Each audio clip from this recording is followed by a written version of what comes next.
Welcome to the Deep Dive. Today we're plunging into, well, the dynamic world of roofing sales. Yeah, sounds specific, right? But we've got a really compelling stack of sources here. We do everything from tactical sales playbooks and training manuals to some pretty deep personal reflections and industry analyses. And our mission, really, is to pull out the most important nuggets of knowledge and insight for you. To unpack what it truly takes to thrive in what seems like a high-opportunity career. Get ready for some, frankly, surprising facts and engaging insights. Things that might just shift your perspective on what selling actually means. Okay, so let's unpack this. When we talk about succeeding in roofing sales, it's really clear from our sources this isn't just about, knocking on doors. It seems way more fundamental. Yeah, you've hit on something crucial there. Our sources consistently frame this as a profound journey of personal development, like really consistent success. It hinges on cultivating very specific habits and adopting a resilient mindset. An inside-out approach. Exactly. It's all about what's going on internally first. That makes a lot of sense. And speaking of foundations, our sources lay out these 5 C's of roofing sales success. Sounds pretty core. Let's dive into those. First up, create opportunities. This means being incredibly proactive, right? Not just waiting around. Yeah, precisely.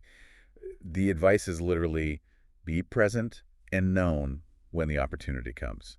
It's about differentiating yourself. How so? Well, things like knocking earlier, maybe looking more polished, educating homeowners honestly, actively building your brand. Okay. And it goes beyond just the direct sale. It means investing in your community, attending events, joining local groups, sponsoring things, building that whole web of visibility. Right, creating the environment for opportunities, not just chasing individual leads. That seems to tie straight into the second C, control your schedule. This sounds like, treating your time like gold. Absolutely. Treating it like a true profession. Elite producers, the sources say, they don't just cancel because it's raining. Oh, really? Yeah, they find solutions. The mindset is almost extreme. Only time I got is 4 a.m., I'll bring the donuts. And the core insight there is powerful. You won't outskill someone with elite work ethic. Discipline, they really hammer this home, creates consistency, and that drives compounding results. So it's about being relentlessly resourceful with your time. That's a good way to put it. Okay, that's a powerful distinction. Work ethic over maybe just raw skill sometimes. Now, the third C is compete with yourself and others. How does that play out day to day? Well, it means setting and tracking daily goals, aiming for a consistent pace. One source actually suggests a goal of 100 jobs a year. 100. That sounds like a lot. It is. And with today's average job around, say, 25, 30K, that translates to a pipeline of over $2.5 million. Okay, wow. So it's about that relentless self-challenge, but also this quiet confidence. They use phrases like pipe the work now and swagger with service. Swagger with service. I like that. Yeah, it means walking into homes with this air of assured professionalism, knowing you can deliver. And that flows right into the next one. Consistency over time. I imagine this business has, well, its fair share of ups and downs. Oh, absolutely. It's described vividly as a roller coaster. One day might be, 300 knocks, 0 answers. Cute. Yeah. And the next could be 25 knocks and 20 connects. So you really have to redefine what success looks like day to day. How do you do that? It's less about those individual wins and more about just accumulating the effort. There's this great piece of advice. Chase 100 no's with a smile yeses will trip over your mindset. Huh. That captures the resilience needed. Definitely. And they also talk about the neighborhood effect and the street rule, which is basically never leave without 2. 2 what? 2 appointments or 2 signups. Yeah. It speaks to maximizing every single interaction, every street you're on. Got it. So it's about volume, persistence, knowing the yeses are kind of a numbers game. Okay, finally, the 5th challenges that are attainable. This isn't just about getting someone to sign on the dotted line, is it? No, not at all. It's about focusing on meaningful milestones. Specifically, they emphasize Green A, approved and ready to build. Green A, what does that mean exactly? So Green A in this context basically means the project is fully approved by the insurance company for a comprehensive quality build. It's the real green light for the full scope of work, not just some basic patch-up. Ah, okay. So quality over just quantity of initial agreements. Precisely. It reinforces that precision wins over just, throwing mud at the wall. The target mentioned is like 3 to 5 of these Green A approvals per week to hit that 100 builds per year goal. And valuing every job, big or small, for its actual completion and quality. I see. So these 5 Cs aren't just separate tactics, are they? They're like interconnected pillars. Exactly, forming this proactive, resilience-driven kind of sales philosophy. And tying this all together, what really struck me, and you mentioned it earlier, is how the sources frame this whole business as a catalyst for deep personal growth. It sounds like income isn't just the result of selling roofs. Right, it's almost like an indicator of your internal development. Well, the job forces you to confront internal fears, doesn't it? It forces you to refine your self-discipline, continuously improve how you communicate. The link between that personal development and financial success is made incredibly clear. It's like a mirror for your own growth. Yeah, that's a perfect way to put it. And that brings us to this really compelling personal reflection we found in the sources. Why roofing? Why now? For someone thinking about this field, this guy, Jason, he articulates a vision that goes way beyond just selling roofs. Yeah, his story's interesting. He wasn't even looking for a career change, apparently applied for a bartending job. Right. But he got pulled in by, and this is his quote, the performance-based structure, the direct connection between effort and income, the idea that I could grow into something bigger than just the job itself. That's powerful. And his why isn't just money, though he aims high, like $250,000 plus. Yeah. It's about working with driven people, learning from the best, eventually mentoring, running an office. He puts it so bluntly, too. He does. This isn't about roofing. It's about proving to myself that I can start from zero, master something difficult, and win in a space where most people tap out. Wow. That's a profound shift in perspective. And he credits a lot of this drive to setting what he calls BHAs. Yes. Big, hairy, audacious goals. Rolls right off the tongue. Yeah. But the idea is they're not just targets. They're bold, ambitious, and, like he says, a little bit scary. And why is that important? Because, he argues, these BHAs force you to stretch way beyond your comfort zone. They make you create a clear vision, maintain relentless discipline, measure progress tangibly, and, crucially, build resilience when you face setbacks. Which connects right back to that mindset point. Exactly. It highlights that essential shift he talks about, from thinking like an employee to thinking like a business owner, taking full ownership. Okay, so for someone listening, maybe just starting out or thinking about it, what's the blueprint? Our sources give this 30-day fast start game plan. Where do you even begin with something like that? It all starts with intent. Step 1, set a clear goal and strong WHY.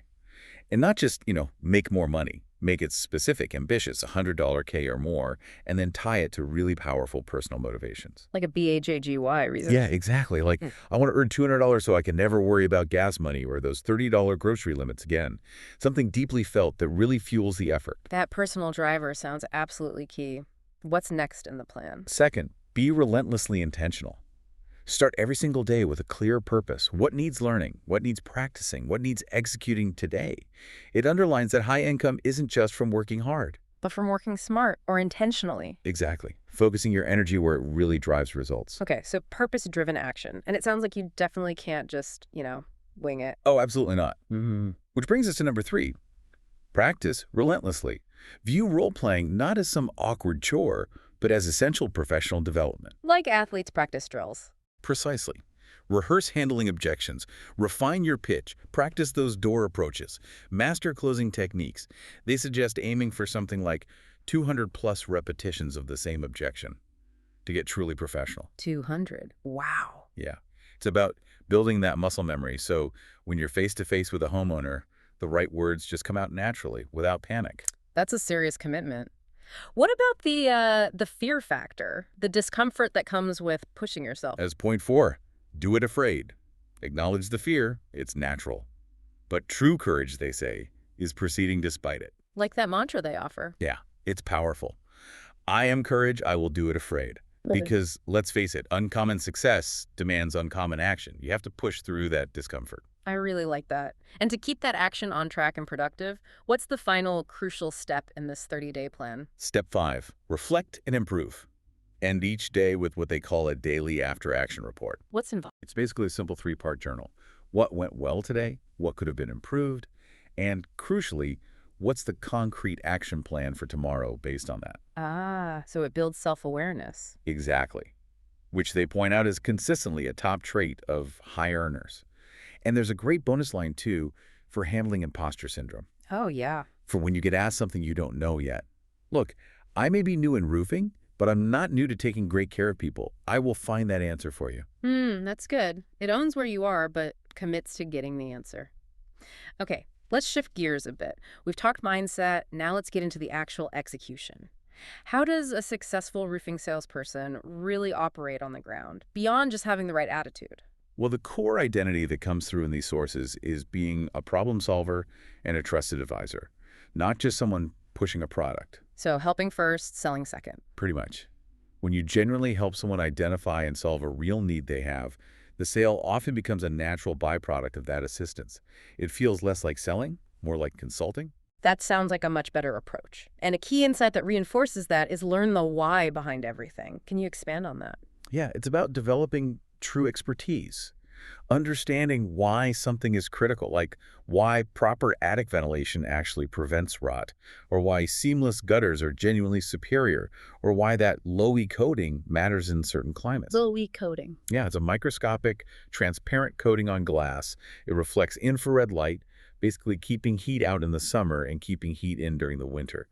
Knowing that, the why, helps you explain its value way beyond just saying, oh, it's energy efficient. All right. That added context makes all the difference in building credibility. Huge difference. And building on that idea of expertise, what did the sources highlight as the salesperson's, like secret weapon or superpower? Inspections. Plain and simple.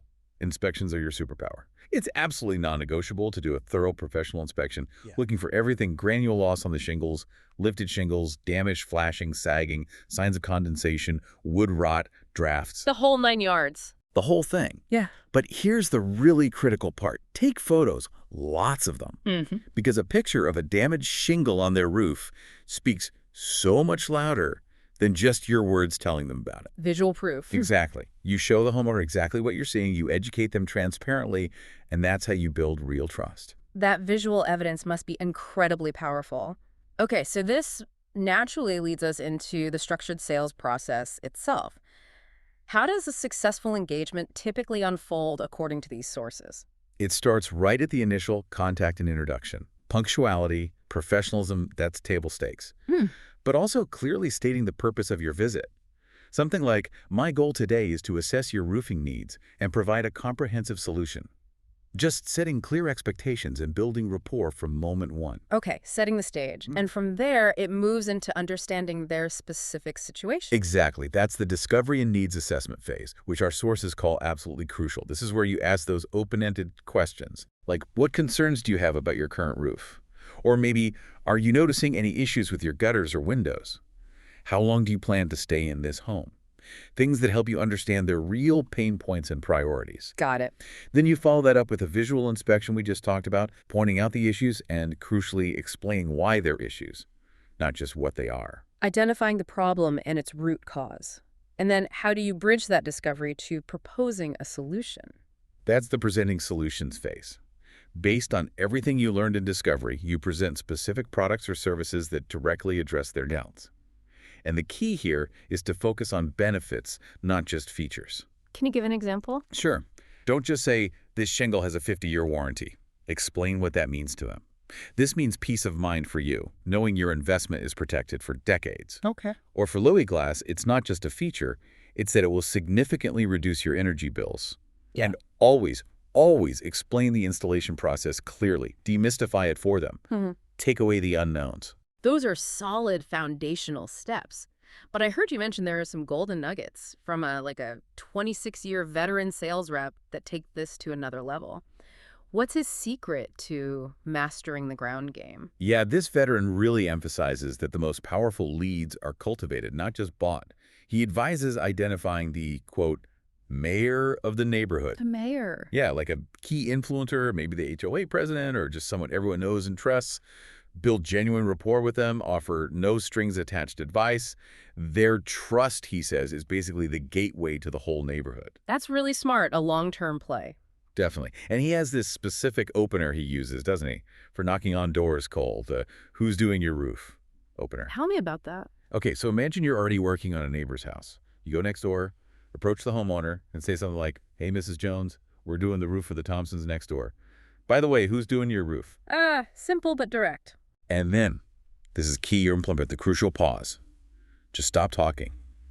It compels a response, creates this little information vacuum they feel the need to fill. Okay. Then you pivot immediately to value. Mention the neighbor's storm damage got approved. Maybe offer a free, quick 30-minute inspection yourself. Look for damage. Provide photos, documentation they can use for their own insurance. It's super effective because it leverages social proof and hits their immediate curiosity. That pause sounds like a powerful psychological move. And this veteran also stresses that you are the differentiator. How does he mean that? He means homeowners ultimately buy the person, not just the company or the product. Mm-hmm. Your main job is to sell yourself by providing overwhelming value. And he says the scope assessment is your stage. Your stage. Yeah. And he has this golden rule. Never inspect a roof alone. Don't just climb up, take pictures, and leave. Instead, say, hey, come with me. I want to show you exactly what I'm seeing up here. Involve the homeowner directly. Exactly. That 20-minute walk around, showing them the issues firsthand, builds unparalleled rapport. And psychologically, he argues, it helps close the sale because you're basically solving the problem together right then and there. Making them part of the discovery process. That makes sense. And finally, he talks about advocating beyond the roof. What's that about? This is where you really elevate yourself to that trusted advisor role. Your duty, he says, is to the homeowner's entire best interest related to the claim. So document all the damaged landscape lights broken by hail, torn window screens, dented gutters, even the mailbox, even if they're items your company doesn't fix. Right, do that. Because it transforms you from just a roofing salesperson into a true advocate, dedicated to maximizing their entire insurance claim. And what's fascinating, tying it all together, is how this holistic approach solidifies your reputation as currency. Reputation as currency. Yeah, honesty, responsiveness, following through on promises that becomes paramount for long-term success and getting referrals. It's worth way more than any single deal. That makes perfect sense. Your reputation absolutely precedes you in that kind of business. Okay, now let's talk about actually closing the deal. Our sources get into this mindset of inevitability and a critical tactic. Master the silence. Yeah, it starts with the mindset. Assume the fail. Always. Yeah. From the very first handshake, you have to believe internally that the sale is already made. The paperwork is just a formality. Doesn't that come across as arrogant? Not necessarily. It's more about projecting quiet confidence. This internal certainty, they argue, actually projects onto the customer and makes them more comfortable with the decision. Okay, and what role does preparation play in that confidence? A huge role. Impeccable preparation is non-negotiable. Yeah. Have the contingency contracts ready, pre-filled with the homeowner's info if possible. Have the signature line highlighted. Have the pen ready to hand them. Remove all friction. Exactly. That level of professionalism makes signing feel like a seamless, low-pressure next step, not a big hurdle. Okay, so remove the friction points, and then the famous tactic, master the silence. This is critical. Once you presented everything, answered questions, and you asked for the signature, you say nothing. The rule is, the next person who speaks loses. Why is silence so powerful there? Because your silence conveys confidence. It allows all the momentum you've built, all the value you've demonstrated to carry the decision forward. If you start talking nervously, you break that momentum, you maybe offer them an out they weren't even looking for. It's a subtle psychological battle. That takes some serious discipline, I imagine. And a common obstacle to getting that signature, naturally, is price. Our sources spend a good chunk of time on this. Price is a reflection of value. Yeah, the "it's too expensive" objection is probably the most frequent one you'll hear. And the core advice is never, ever apologize for your price. Never apologize. Never. Instead, you always tie it back to the value, the longevity, the peace of mind, the quality of materials and installation. Quantify the savings and benefits whenever you can. Yes, it's an investment, but this roof is designed to protect your home for 30 years. Yeah. Or, these windows will likely reduce your energy bills by X% each month. You can also discuss the cost of not doing the work, potential interior water damage, mold, higher energy bills down the line. So focus on the value proposition, not just the price tag. Exactly. And avoid discounting too quickly. Establish the value first, make the price make sense in context. Hashtag navigating objections and numbers. Okay, since objections are just, part of the sales process, how do our sources suggest effectively handling them when they inevitably come up? There's a really structured technique detailed, 6 steps to handling objections that they say needs to be practiced to perfection. Step 1 is the empathy statement. Empathy first. Right. Start with phrases like, I can certainly appreciate that, or, okay, I hear you. It validates their feeling or concern without actually agreeing with the objection itself. Okay, acknowledge before you respond. Makes sense. What's step 2? Second is paraphrase clarification. You repeat the objection back to them, maybe with a slight upward inflection, like questioning. So, if I understand correctly, you're saying you need some time to think about it, Why do that? because it prompts the customer to elaborate. Often the first objection isn't the real objection. This helps you uncover the underlying reasons. Getting to the root cause. Okay. Exactly. Third is a commitment question. Something like, Mr. Jones, I know you wouldn't be taking your time thinking about this decision unless you're seriously interested in protecting your home. Is that fair to say? What's the point of that? It helps confirm their genuine interest. Are they really considering it, or are they just trying to get rid of you? It helps qualify them further. Got it. And then the really crucial step. Fourth is where you question down and isolate the objection. This is sometimes called the PI close pinpoint and isolate. You guide the conversation to find the single real obstacle by keep asking clarifying questions. Okay, so other than needing time to think, is there anything else holding you back? You keep peeling back layers until you get to the core issue, which, let's be honest, is usually related to money or budget. Right. A really powerful line here is, you seem to be saying yes to the quality, yes to the warranty, yes to our company. What exactly are you saying no to? It forces them to name the specific roadblock. That's a clever way to corner the real issue. Once you've identified it, then what? Then comes step 5, the rebuttal. But there's a critical rule here. Whoever says price first loses. You need the homeowner to state the price concern explicitly. They have to say it first. Yes. Once the true objection is out, usually price or payment terms, then you rebut it by reinforcing the value proposition we talked about. You get what you pay for. Long-term investment benefits, energy savings, insurance coverage advantages, whatever applies. Crucially, don't try to rebut a vague, I need to think about it. You have to isolate the real objection first. Right, no premature rebuttals on vague statements. And the final step. Sixth, simply re-ask for the business. After you've confidently rebutted their specific concern, you immediately, smoothly transition back to asking for the order. So, with that addressed, are you ready to move forward and get this scheduled? It's a confident return to the close. That is a very systematic approach. Okay, speaking of specific challenges, mastering the insurance game gets highlighted as absolutely critical in this industry. It's not just selling the homeowner, is it? Not at all. The sources are clear. Exceptional success requires making 2 sales, one to the homeowner and one to the insurance adjuster. The goal they mentioned is aiming for a 96% plus full approval rate. That's incredibly high. Wow, how do you even approach that? Well, it starts with how you frame the initial agreement. The contingency contract should be positioned as an insurance agreement form. Changing the name. Yeah, it reframes it. It's presented as simply giving you permission to work on their behalf and pursue their best interest with the insurance company. Makes it feel less like a binding sales contract and more like empowering an advocate. Okay, so you're positioning yourself as their advocate from the start, and there's a specific strategy for controlling the meeting with the adjuster, the cheat sheet strategy. Yes, you absolutely must control that adjuster meeting. Always insist the homeowner is present, and when the adjuster arrives, greet them with a complete, preferably handwritten, scope assessment already prepared. Why handwritten? It feels more personal, less like a corporate printout. But the key is, you've done the work up front. It makes the adjuster's job easier, it controls the narrative from the start, and it anchors the negotiation firmly to your documented findings, not theirs. Basically doing their homework for them, but on your terms. Exactly. That sounds like really taking charge. And there's also something about strategic language and omission within that insurance process. Correct. For instance, you should never ask the insurance company for a reinspection. That sounds confrontational. So what do you say? You say you're calling to finalize the initial inspection because you need to address some additional damage that wasn't noted on their first pass. It frames it as a collaborative completion, not a dispute. Subtle but smart. And there's a very clever tactic. Hold one card back. Meaning? Intentionally leave 1 or 2 legitimate, but maybe minor items off your initial scope that you submit. Why would you do that? Because it creates a perfectly valid, non-confrontational reason to request that follow-up finalization meeting with the adjuster.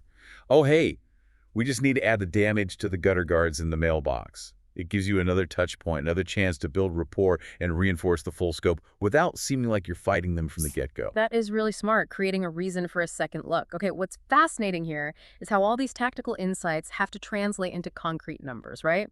Goals, activity levels. Let's dive into the income goals and operational analysis. What are the key metrics they track? Well, a really crucial one is the sit rate. That's simply the percentage of appointments you schedule that you actually get to sit down for face-to-face. How do you calculate that? Just completed appointments, total appointments scheduled times 100. A healthy benchmark in the industry seems to be around 65–80%. Tells you how effective your scheduling and confirmation process is. Okay, sit rate. And how does that and other metrics tie into hitting those big annual income goals? Let's look at annual goals and activity. Say your goal is $2 million in sales volume, leading to maybe $200,000 in personal income. And let's assume an average sales around $30,000. You need somewhere between, say, 67 and 89 closed deals per year. Okay. Now, the amount of activity needed to get those deals changes dramatically based on your close rate, the percentage of sits you actually turn into sales. How much does it change? A lot. Let's run the numbers. Assume a 70% sit rate, which is pretty good. If you only close 25% of your sits, you need to schedule roughly 383 appointments a year. That's a ton. But if you improve your skills and close 50% of your sits, suddenly you only need about 192 appointments, schedule roughly 4 per week. And if you become a real pro and close 70% of your sits, you only need about 138 appointments a year, maybe 3 per week. Wow. So getting better at closing doesn't just increase income, it dramatically reduces the amount of front-end appointment setting needed. Precisely. It directly impacts your workload and efficiency. Improving your closing skill has massive leverage. That's a huge difference in activity. It really is. And just for a quick commission example, if your commission is, say, 7.5% on that $30,000 average deal, that's $2,250 per sale. To hit that $200,000 income target, you'd need about 89 sales. Knowing these numbers, your sit rate, your close rate, your average deal size allows you to reverse engineer exactly what activity you need each day and week. Makes the whole thing very tangible, doesn't it? Connecting effort, skill, and income so directly. Okay, shifting back to that common objection around price and value, let's understand the comparison between metal and asphalt roofing costs over the long term. Our sources provided a detailed cost-benefit analysis for a typical 1,800 square foot home looking over 45 years. How do standard asphalt shingles stack up? Well, asphalt shingles, as most people know, have a significantly lower upfront installation cost. Scaled for comparison, maybe $1,800 to $18,900. That looks attractive initially. What? But they have a shorter lifespan, right? Typically 15–20 years. So over a 45-year period, you'd likely need to replace that roof twice after the initial install. That's 3 roofs total. Ah, so the total cost climbs. Exactly. The estimated 45-year total cost balloons to somewhere between $24,300 and $56,700. What looked cheaper up front can become much more expensive over the homeowner's lifetime in the house. Okay, so how do metal roofs compare in that same 45-year time frame? Generally, yes, they have a higher initial installation cost. Scaled similarly, maybe $18,000 to $48,600, definitely more upfront. But the lifespan is the key difference. That's the kicker. Metal roofs last much longer, typically 40 to 70 years, sometimes even more. So over that same 45-year span, you usually only need that one roof. The upfront cost often is the total 45-year cost. That's a very powerful argument for long-term value. What other key factors strengthen the case for metal, according to the sources? Several things. Metal roofs generally require less maintenance than asphalt. They're more energy efficient because they reflect sunlight, potentially cutting cooling costs by up to 25%. That's significant. Yeah, and they can significantly increase a home's resale value, apparently offering an 85–95% return on investment at sale time. Plus, you have industry backing from groups like the Metal Construction Association and the National Roofing Contractors Association supporting their durability, and Energy Star certifying many for efficiency. So, clear advantages for metal, especially over the long haul. But it's not all sunshine and rainbows. Our source, Jason, the one with the BHEs, he specifically highlighted some potential downsides or concerns people have about metal roofs that he wanted an expert perspective on. Right, it's important to address those directly. He mentioned worries about leaks from improper installation, noise like rain sounding loud denting, that high upfront cost we discussed, issues with thermal expansion and contraction, potential rust or corrosion, and fading or chalking of the color over time. How does a modern system, like the stone-coated steel Erie Home uses, actually mitigate these specific challenges? Okay, those are all valid historical concerns with some types of metal roofing, and is exactly why advanced systems like stone-coated steel were developed. Let's break them down. Leaks from improper installation. Look, any roof can leak if installed badly. But stone-coated steel typically uses interlocking panels and specialized fastening methods. These inherently create fewer vulnerability points compared to, say, large flat sheets of metal. A good certified installer using these systems makes leaks highly unlikely. Noise amplification. This is a really common myth based on old corrugated metal barns or something. Stone-coated steel is actually much quieter. That granular stone chip surface acts like a natural sound dampener. It absorbs the impact of rain or hail, much like asphalt shingles do, rather than amplifying it. Denting susceptibility. Again, depends on the metal. Stone-coated steel is usually made from high-strength steel, often 26 gauge, which is pretty robust. Then it's coated. This makes it significantly more resistant to denting from hail or falling branches than lighter gauge metal, or even standard asphalt shingles, which can be easily damaged by hail. High upfront cost. Yep, we covered that. The mitigation isn't making it cheaper upfront. It's hammering home the long-term value proposition. This is likely the last roof the homeowner will ever need. No future replacement costs, less maintenance, plus those energy savings. You're selling a permanent solution, an investment. Thermal expansion and contraction. Good point. Metal expands and contracts with temperature. Stone-coated steel panels are designed specifically with fastening systems that allow for this slight movement. They can expand and contract naturally without causing buckling, stress, or damage to the overall roof system. Rust and corrosion. This is where the coatings are key. The steel core is protected by multiple layers. Typically, there's a zinc-aluminum alloy coating, galvanum is a common one, then an acrylic primer, then the stone chip layer itself, and finally a clear acrylic overglaze. This multi-layered defense makes them extremely resistant to rust and corrosion, even in coastal or humid climates. Fading chalking. The color comes from the natural stone granules, similar to asphalt shingles, which are inherently UV resistant. That final clear acrylic overglaze adds even more UV protection and prevents chalking, keeping the color vibrant for decades. This is a big advantage over painted metal roofs, which can fade or chalk over time. So it sounds like these advanced stone-coated systems were quite literally engineered to tackle pretty much all the historical objections to metal roofing. In essence, yes. They combine the durability and longevity of steel with aesthetic appeal that mimics traditional materials, plus that long-term peace of mind. Hashtag tag outro. Well, today we've really taken a deep dive into the surprisingly complex world of roofing sales. We've uncovered that powerful blend of mindset, strategic action, and just sheer resilience that's required to thrive. Yeah, we've seen how success is framed not just as making sales, but as this profound journey of personal development, really driven by those audacious goals and disciplined daily habits. We explored the tactical ground game, the absolute importance of being seen as a trusted problem solver and advocate for the homeowner. And that psychological mastery needed during the close, mastering the silence, handling objections effectively. And we crunched the numbers too, understanding how that long-term value, like with a metal roof, can far outweigh initial costs, alongside navigating the tricky insurance process and tracking those key performance metrics. It really is a field where those soft skills, empathy, listening, building rapport, meet hard metrics like sit rates and close percentages. It transforms what looks simple from the outside into a really complex, potentially rewarding profession. Absolutely.